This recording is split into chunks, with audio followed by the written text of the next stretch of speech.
Over the next few weeks, I will be sharing a series of discussions with several of my friends on mission titled How a Disciple Making Movement, or DMM, helps to meet the needs of the community.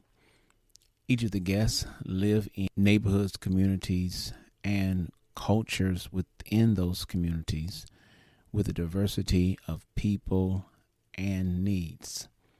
And they are all representing Christ and helping bring his peace in ways that are culturally relevant and theologically sound.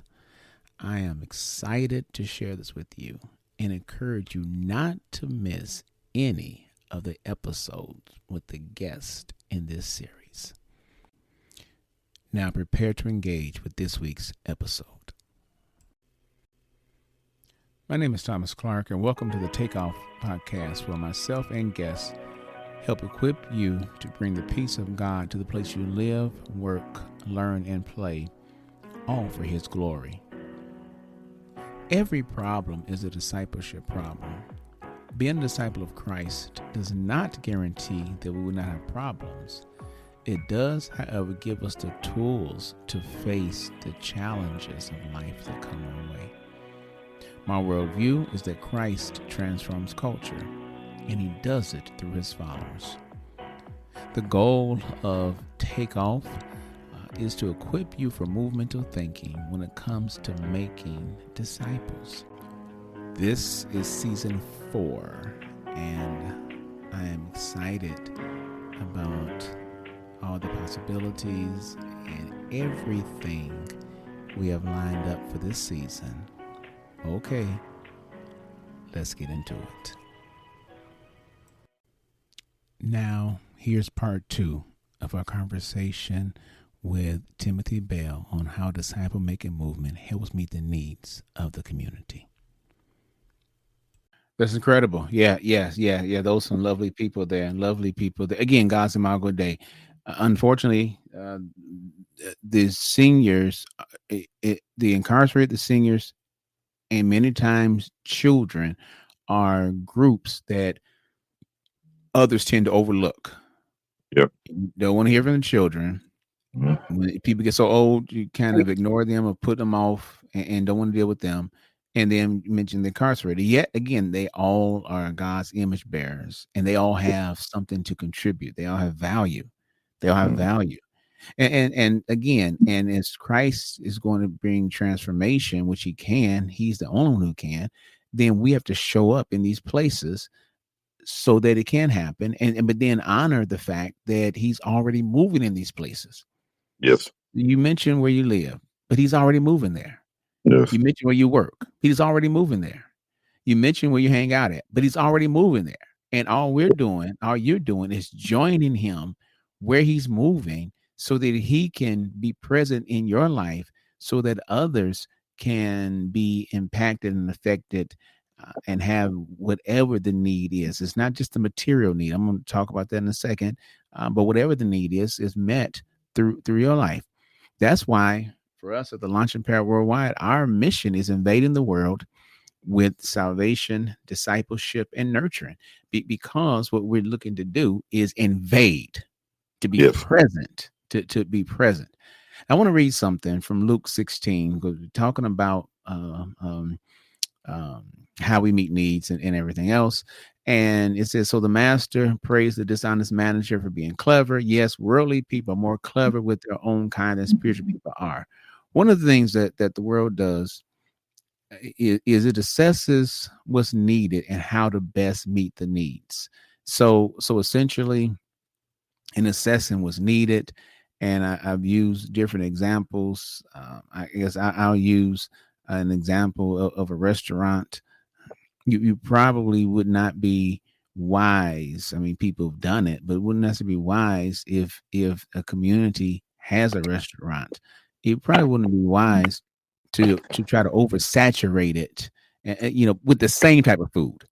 Now, you may offer different type of food. Someone may be a jerk, have jerk, whatever, taco and chicken and ribs, whatever else. And someone else may serve Mexican food, which is fine. But particularly for such a niche market of jerk, it probably wouldn't be wise, and you probably would not get a loan from a bank if you tried to open up a second jerk restaurant right next door to an already established jerk restaurant. It just wouldn't Yeah. be good. So the world understands that because they assess the needs. They assess the needs, and but yet sometimes as followers of Christ, we don't necessarily assess the needs. We just try to tell people what they need instead of assessing what's needed. So I want to ask you, how have you, talking about assessing needs, how have you assessed the needs of your community or mission field where you live or even where you work? How have you assessed what's needed there? Again, like through our social momentums, we offer the a card that asks that particular question. What are the top needs in your community? And then it's just a follow up with it. I just had a conversation with one of my neighbors, Michelle, and she's not Hispanic, but she is African American, and she is.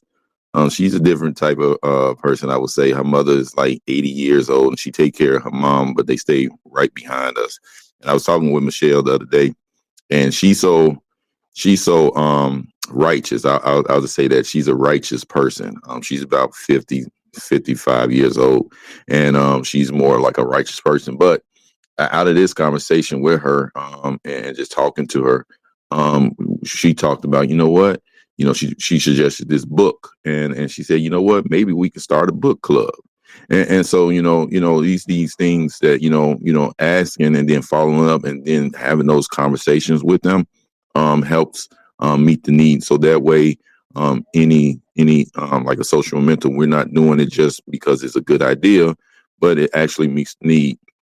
We had a social momentum, and I understand, based off, when I talked about my friend Soto, and and then and he, based off Soto, and then in conversation with some of our neighbors, I can tell they do a lot of gardening. So one of our social momentum was, I went to the Dollar Tree and got some seeds and some flower pots, and the whole idea was to make plants. Well, one of my neighbors, he wasn't able to attend, but the next, probably like 2 days later or something like that, he gave me and my wife a card, and he bought it over and with a plant that they actually bought, and was just thank you for inviting, and thank you, for just the idea. And so, with that's what it looks like, and where I live, where I work. It's a like I said, I'm dealing with two different type of communities, both the officer and the inmates, and just hearing the conversation, listening to the conversation with them, just listening to the conversation with them.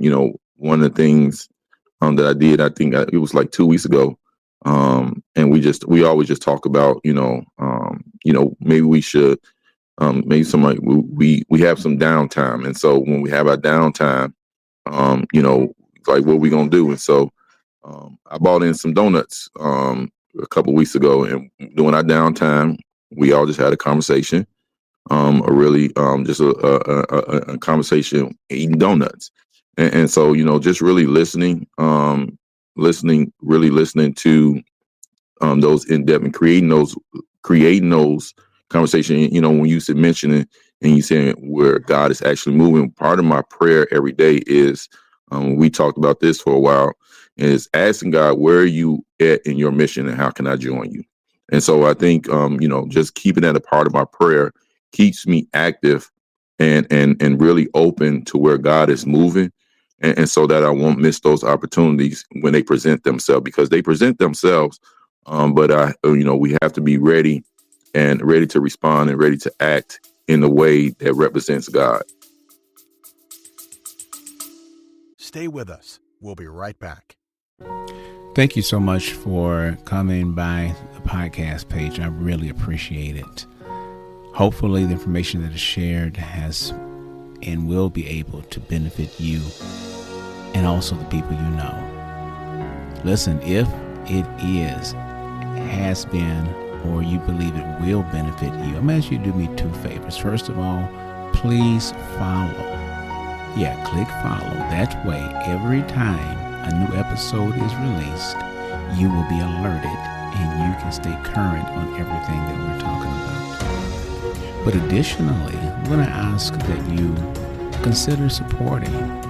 Your financial support goes a long way to help me help others and the work that we're doing in creating the disciple making movements.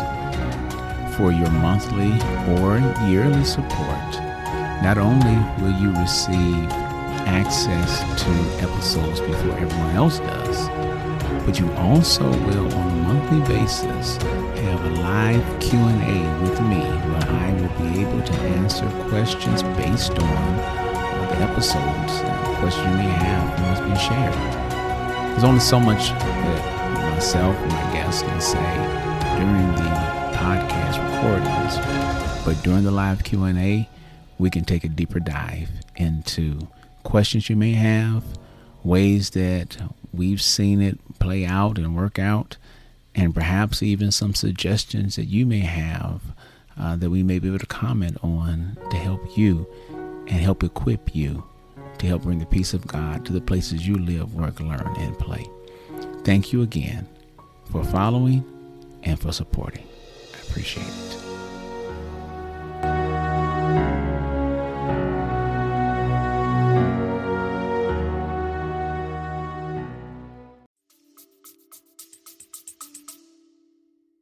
That's real good. That's real good. Like you said, I mean, you ask what's needed. You don't tell them what's needed. You ask what's needed, but then you respond. And sometimes it can seem like it's nothing. It can seem like not a big deal. The plant may seem like not a big deal, but it's a huge deal because what you're building is trust. You're building relationship capital. You building relationships. So that's important. And now sometimes we and even the people with whom we engage can be what's called ethnocentric. Ethnocentric is why we can jump to conclusions based on with other people based on our own cultural assumptions. And I don't know what your thoughts were even about the people who the inmates or maybe people in your community before you lived there and got to meet them before you start working with the inmates, working there and engaging with the inmates. But we all have an idea of some things, and it's tempting to be ethnocentric. Ethnocentrism then is the use of one's own culture to measure another's, putting one's own culture or ethno at the centrism of interpretation and typically devaluing the other culture. And instead of being ethnocentric, we really need to be ethnographic. Let me ask you before I go into that. When have you been? Because all of us at some point have been. When have you been ethnocentric in the past regarding your neighbors or even your coworkers or the inmates? Initially, when when we were in trying to engage our neighbors with in social momentum, and be honest, it was a slow start, and that slow start,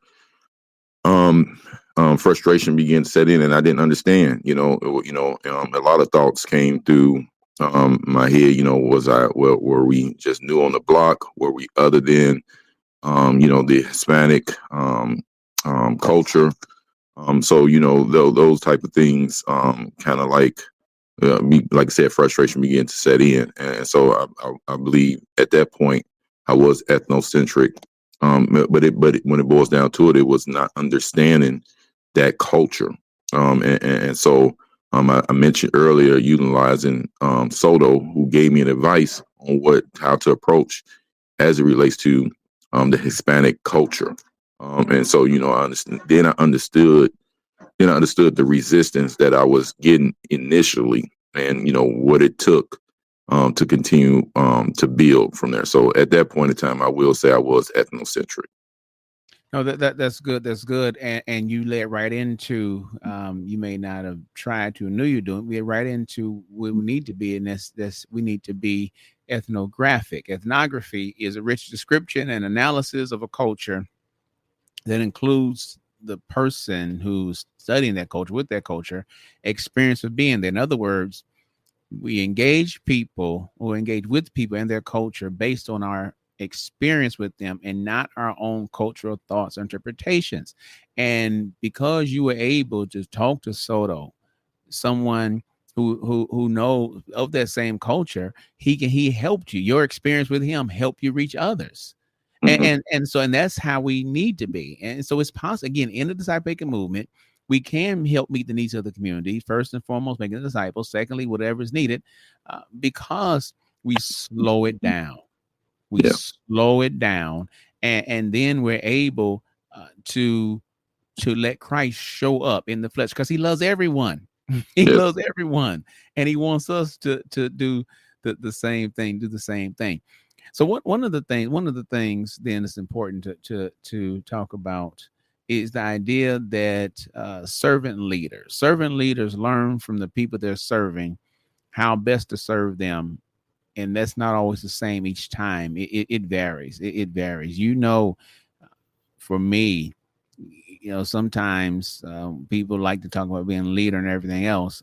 I don't even call myself the leader. I accept say I'm a lead servant, because we all are servants. The leader is really Jesus Christ, and I'm is not being self-deprecating at all. He really is the leader. I'm the lead servant, and so we all are meant to serve. In Mark chapter 6, we see something interesting where Jesus fed. We're talking about learning from the people how best to serve and how it's not the same each time. Mark chapter 6, Jesus fed the multitude, 5,000 men besides women and children, because that's what they needed. They needed that. But then the next day, John chapter 6, which is the same account, just in a different book. So Mark 6 talks about feeding. John 6, which happened the same account, and the very next day, he did not keep feeding them. As a matter of fact, he got up and left. And when they asked him, he basically told them, he said, well, the truth of the matter is that no, you aren't looking for me because you saw me do miracles. You look for me because you ate the bread and was satisfied. Then he goes on to tell them that ultimately what they need is the bread of life, the bread that can give life. And he was talking about himself. So same people, same Jesus, 2 different days, 2 different approaches to what was needed. One day he's teaching and healing, and they needed physical food. The next day they're no longer hungry, so he doesn't give them physical food. He instead shares something deeper with them and says, what you need is so far beyond the surface, which, to me, it speaks to, again, really part of the heart of the disciple making movement is that, and again, I'm not criticizing anyone when I say this, but we don't just do the food giveaway or anything else because it's the good thing to do. No, what is needed? What do people need? But Jesus only knew that because he was in the flesh, he was incarnate, he was present with them to assess their need. So let me ask you, what are some benefits of being incarnate? In what are some benefits of your being incarnate where you live? I think where I live is just so that those within my community can see Jesus present. Because it's never about me or nothing that that I do. I don't do it for me. I do it for the Lord, and so for them to, because ultimately, as a follower of Christ, as a disciple maker, ultimately, I want to see those follow Christ.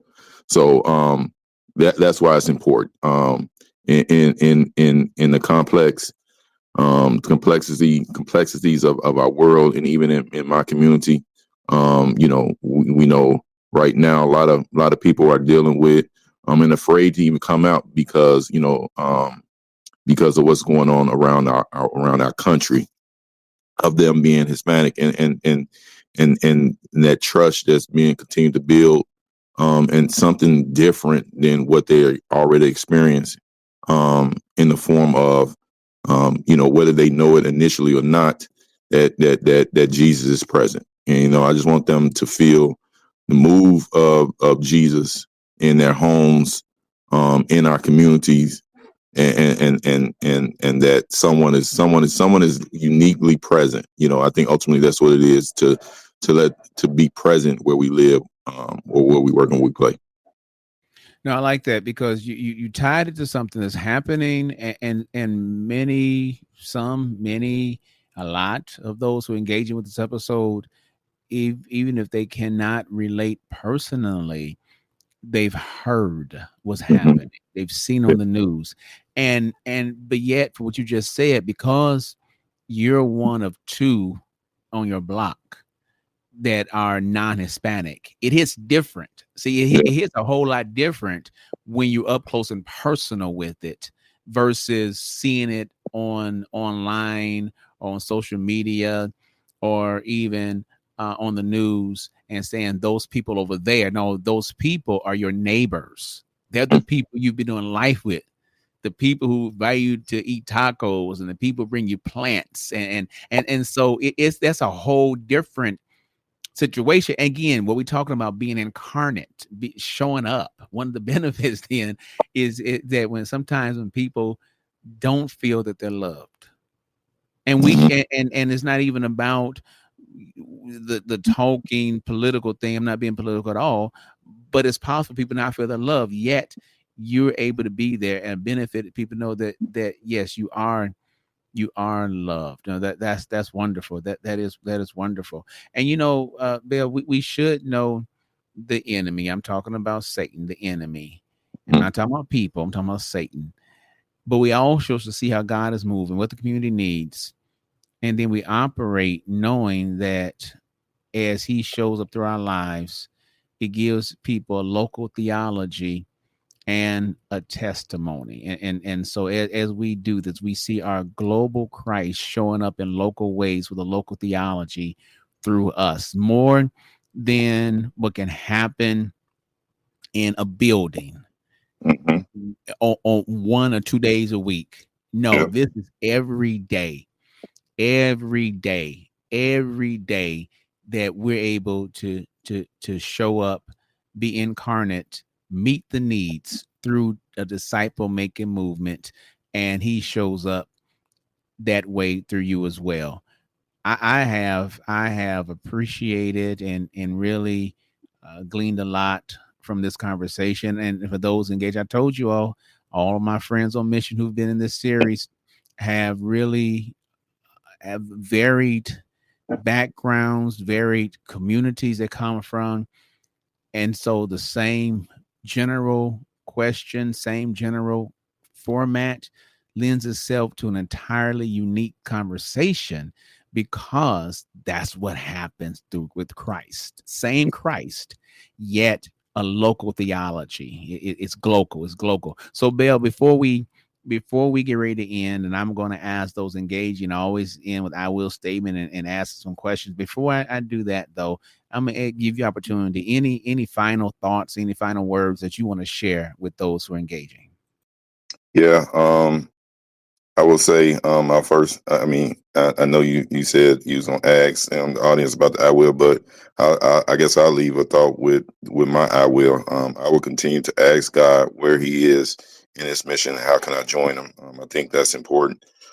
To I don't know another word to say add in our prayer, but to just to add into our time of prayer, ask God where He is and how can we join Him in His mission. It shouldn't follows Christ. We shouldn't no turn off. No matter where we live, where we work, and we play. So someone needs to see Jesus where we live, where we work, and we play. That's wonderful. That's wonderful. That's wonderful. Yeah, I was going to ask you all, and I will statement Bill gave one also, but that's good because it lends itself to the first question I'm going to ask, and you all can piggyback on something he just said, and it is how can you, those who are engaging, how can you show up and address the needs of the community in which you live, work, learn, and play? How can you do that? And I think that from some of the things that Timothy Bell has just shared, he gives an insight to how Christ wants to show up through you. And then what is your I will statement? Based on what you've heard, based on what's been stated, based on what's been shared, what will you start or stop doing? And almost as important, who are you going to share it with? Who are you going to engage with based on what you've heard and received that can help them and help hold you accountable to keep your word, to do what you say you're going to do? So, Bill, I thank you so much. I appreciate it. And to all of you all, thank you for engaging. Please consider supporting. Definitely subscribe. Share this episode. Share the podcast in general and this specific episode with as many people as possible. And of course, you know I'm going to say, let's take off.